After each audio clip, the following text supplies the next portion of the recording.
right to assume Levi in goal? He would be, yes. Anybody else? No, I mean, we've got, lineup decisions to make. I was going to specifically ask about Jack Quinn. I know he had a rough night, and I didn't know maybe if you thought a night off might help him. Yeah, he's in all likelihood he's going to be out. Yeah. How do you wrap your head around, the way you guys have produced goals? You had 5 goals at 5-on-5 last night, and you don't win a game. I mean, that had to be one of the most frustrating parts. Yeah, I think, we've been working hard on, creating more opportunities, creating inside opportunities. That part of the game I liked. I just feel we still have a long ways to go with special teams. Just going to continue to hammer away at it. And I know it's there. A couple tough opportunities, penalty killing that, pretty lucky, fortunate bounce they got on the first one. And then they got one, right after the time expired, which was tough, the Malkin goal. So you look at 5-on-5, we have our game in a pretty good place. We're generating some high quality. We're generating the in-tight opportunities. So now it's just put the special teams together and kind of have a complete game. What would you like Jack to get back to? I mean, we've seen him as best and we know what he can do. What would you like him to get back to?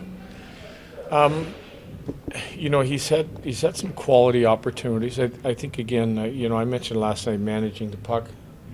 We're talking about competing on the puck as a group. When you're 50-50s. Jack, I think, he's getting stronger in that area, but staying on the right side of the puck in different zones is really important at the same time. How about you spoke yesterday morning about the Penguins like to get around the net, around the crease. Sure enough, they did score a bunch of goals from being almost in the crease. How can you help to improve on that? Again, it's just about being strong around the front of the net.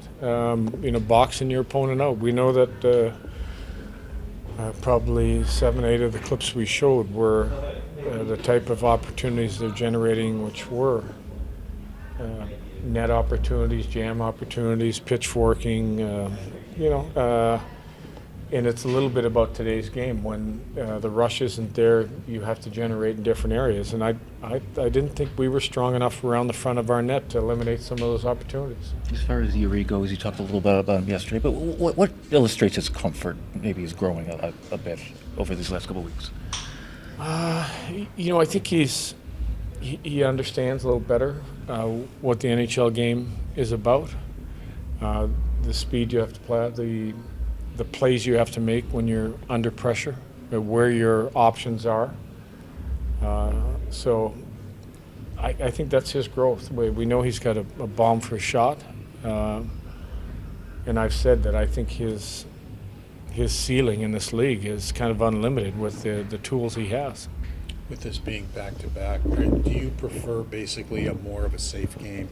Don't make the dangerous play or the play. I prefer that every game. I know that was coming out wrong, but you know what? Maybe just make sure you make the right play, the good play, just because you played last night. Again, I think it's going to come down to puck management. Making sure we're putting the puck where we get above them. If we have nothing, that's probably the most important thing. And I felt we got on the wrong side of the puck a couple times, and it cost us dearly. Clearing that, do you want that to be physical, moving guys out of there, or is it just There's different ways of winning a battle. If you have position, you can do it physically. If you don't have position, it's making sure you're getting under sticks and winning a puck battle. There are players that are incredibly good at getting to net front, undercutting where you can't. It's not possible to do it physically. So now you got to make sure you tie up sticks and wait for the secondary help to get there. You want guys to stay aggressive, but how do you cut down on some of the penalty problems? I thought the Florida game was a good game. I looked at some of the calls. I have a hard time criticizing a couple of them. But we did, again, talk about, how the opposition getting a power play can generate a lot of momentum for a team. And we're going to continue to try to get better at it. Thank you. That's a question.